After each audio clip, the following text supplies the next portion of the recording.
Welcome to the More Than Fitness podcast.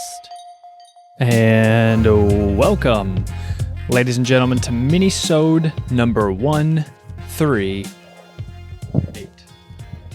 Nailed it. Tried holding it up with my hands and almost lost the microphone. Minisode 138, how to troubleshoot not losing weight when dieting.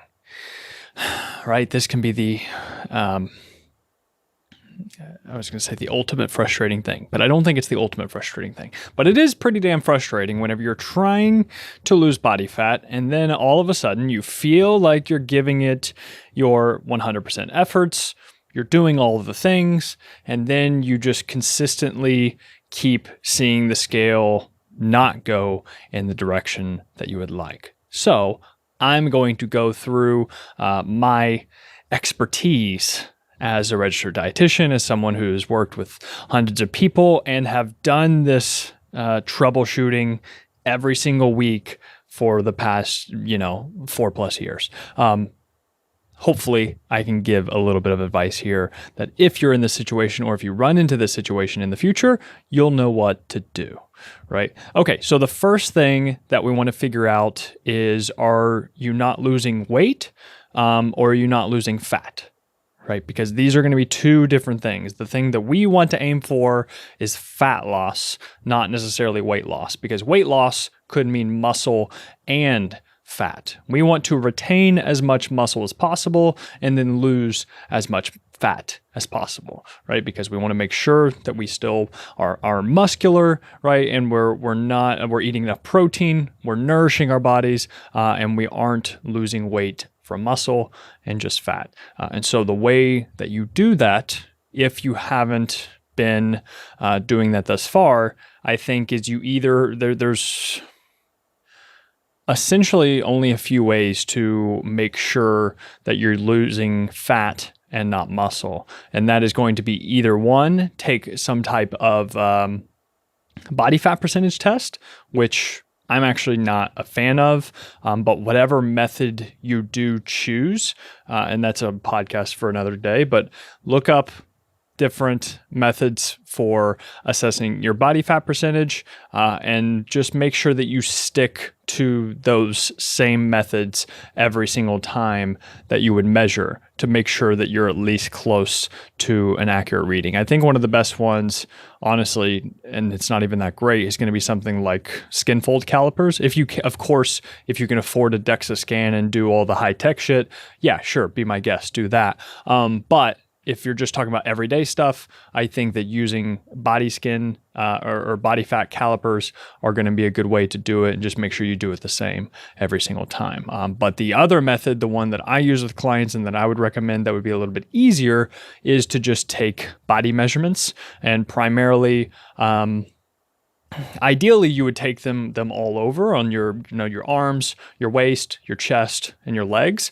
But to make sure that you, let's say that the weight does stall on the scale, right? But then you've been measuring your waist for the past few weeks, and you notice that the centimeters around your waist are still going down, but your weight is staying put. Well, then that's okay, because there's a good likelihood that you might be actually gaining muscle and losing fat at the same time. If your waist measurements are going down, it's a really good indicator that, hey, you're losing body fat, right?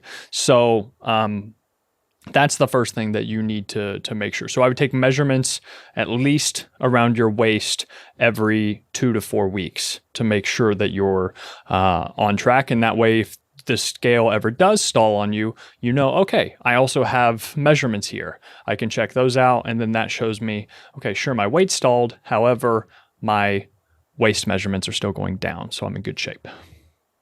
Okay, after that, these are going to be the obvious ones whenever you're figuring out, why am I not losing weight? It's like the first one, it's like maybe you just have a shitty diet plan. Maybe you have no diet plan and your goal is simply to just watch what you eat and eat better. I think that can work for some time, depending on what your diet was previous to just watching what you eat.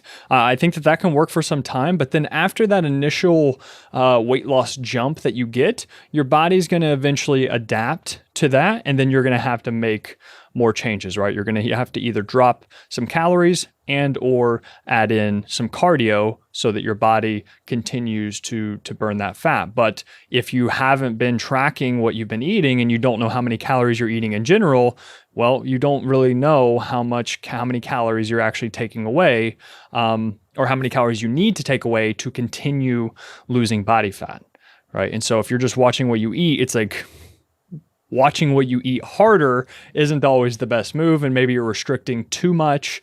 So the best idea here is to, if you haven't already been tracking, start tracking using some type of app, right? There's tons of them out there. Just do it. I know it can be tedious. Essentially, it'll be a pain in the ass for 2 weeks, and then you'll get the hang of it after that. I've walked through many clients to if they've never even figured it out, maybe they're older, whatever, they're not tech savvy. Just track your calories. I promise you, it'll solve a lot of your problems. You don't have to do it forever, but just do it during this time that you're on the fat loss phase, right?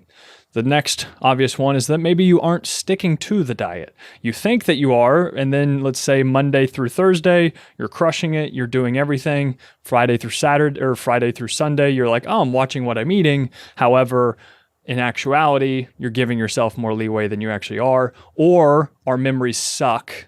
Like they've done studies, and our food recall on what we even ate like yesterday or 2 days ago is just absolutely terrible. So relying on your memory and just quote unquote thinking you're eating well is not a good strategy either. So again, this is why tracking can be so helpful. So maybe you aren't sticking to the diet, and if you even have to think like, am I sticking to the diet? You're probably not sticking to the diet. So figure that out. Make sure you stick to the diet. And if you have planned, free meals or cheat meals or whatever the hell you want to call it, or diet breaks and things, make sure that those are planned, and then you continue on after that, sticking to your calories or macros or whatever it is you're doing. Okay, then the next part is that maybe you're just not being patient enough. I think this is the other obvious one. I think, especially in the beginning of diets, I think first it's important for me to tell you, like, because you may be wondering, like, what is a good rate of fat loss, of weight loss? Like, what is a safe amount of a safe rate of fat loss? And then what's kind of the desired rate? Because if you lose too quickly, then it becomes a problem in the sense of you start to risk losing muscle mass. And also the quicker you cut calories and take away food and or ramp up your activity levels, well, the more that your hunger hormone, ghrelin, is going to spike, essentially. And so you're going to be hungrier and have more cravings and things. It's just going to make the diet a little bit harder for you. And so that's why whenever you're dieting, the main idea is to take away as few calories as possible to continue losing body fat. That's why it can be so helpful, shameless plug here, to have a coach who knows what they're doing, because I can tell you, okay, well, first I can troubleshoot all these things that I'm talking about plus more, because I have your individual context and history. And then I can be like, okay, well, this has been happening. So now I think it's been this long. All these boxes are checked. So now I think it's time that we need to make a small calorie cut and or add in a little bit of cardio so that we can continue fat loss going. But a good rate of fat loss, just for simplistic general terms, is going to be about 0.5 to 1% of your total body weight per week. And of course, this is different for everybody, but for most people, that's going to be about 1 pound to 2 pounds per week. Just let it be known that losing 1 pound per week is excellent progress. And what I was getting at in the beginning was that when people first start diets and first start cuts, they tend to lose quite a bit of weight because they're not only losing body fat, but they're also losing some water weight, and they're eating less, so there's less total food in their gut.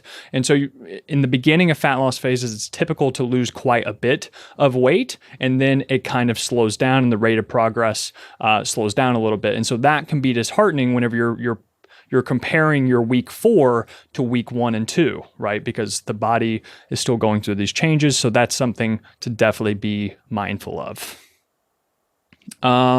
Which brings me to my next point, is to make sure that you have an accurate idea of your weigh-ins over time, and you're not just weighing in randomly. Because if you just weigh in, once a week or something like that. And oftentimes we can feel compelled to weigh ourselves after like a shitty night of eating. And so it's like, if you weigh yourself 1 week on a certain day, and then it's a certain number, let's say it's 170, right? And then you weigh yourself again the next week, and you see, and this, you did this after, let's say, eating a big meal out, maybe you got some drinks, whatever, then you weigh yourself again, and it's 172 or 171 or something, right? But you've been sticking to your diet for the most part, except for that one meal, and then you can feel like, oh my gosh, I need to really slash calories a lot harder. But then what you didn't actually see is that, let's say that 170 weigh-in on week 1 was on a Monday, and then by the end of the week, let's say you were maybe down to 179 or 169-ish,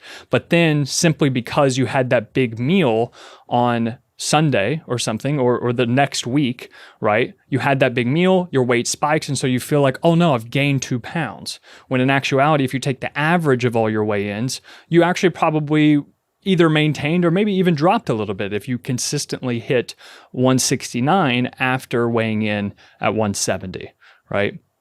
But this is why it is important to make sure that you weigh in at least, I would say, about 4 times per week. And 2 of those days for sure also need to be weekend days, because your eating patterns for most people are going to be different during the week than on the weekends.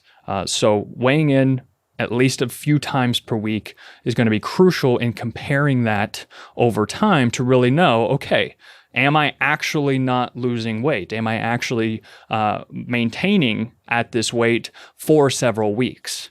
Or is my weigh-ins just screwed up and I'm kind of getting a false negative, right? That's something also important to consider.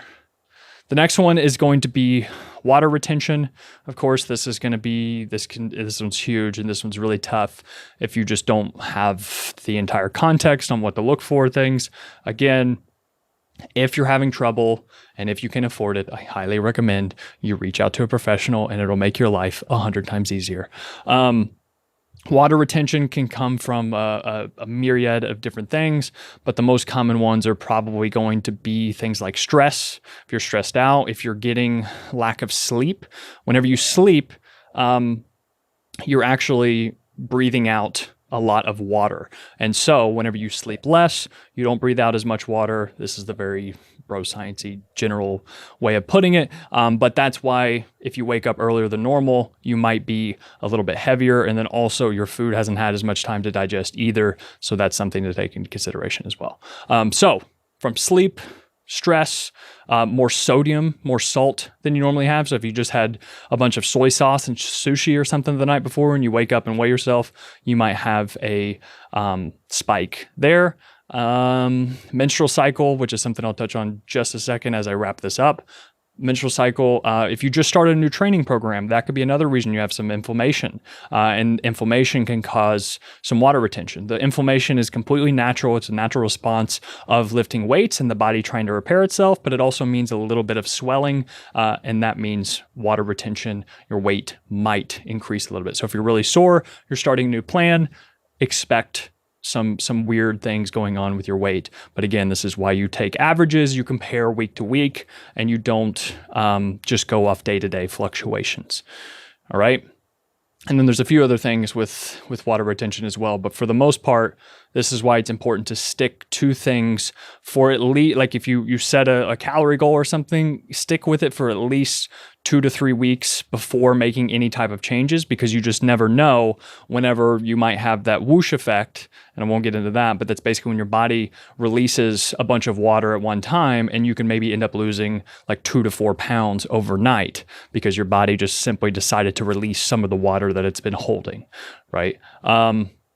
And lastly, with menstrual cycles, I know this can be very frustrating for women, but one way to do this is I got this from Adam Ali, Physiconomics, super smart guy, but he talks about having anchor weeks with his client, with his female clients, and I really like this idea. And it's essentially because of the fluctuations due to the menstrual cycle. Your anchor week is going to be like the week you have your period every single month, right? And so if you keep that consistent every single month, and instead of comparing week to week, you compare month to month on that same week, well, then the conditions are usually the same, and that's how you can compare your fat loss and weight loss over time, as opposed to some of the fluctuations you may see on the different phases of the menstrual cycle.